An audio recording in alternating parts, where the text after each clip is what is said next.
这几年呢，真流行去到日本做山工兼度假一年。根据着日本台湾交流协会统计，这2年就超过8000位台湾青年申请。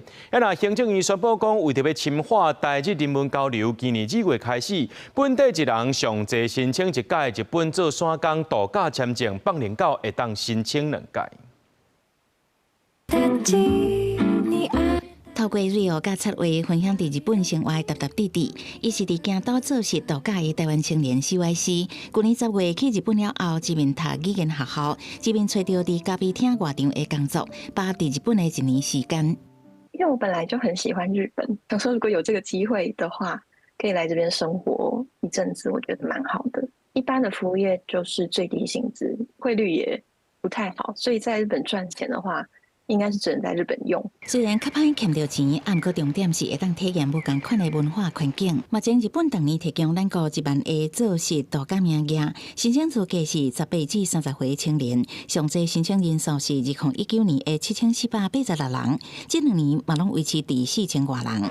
即马行政院宣布，为了加深台日人文交流，本来一个人加加敢来当申请1届的日本工作度假签证，增加到会当申请2届。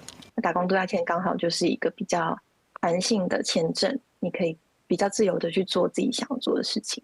所以我觉得，如果真的很喜欢日本，想要在这边多待一阵子的人，应该会蛮想要再申请的。我觉得第1年是体验，第1年是你能不能适应日本那边的生活。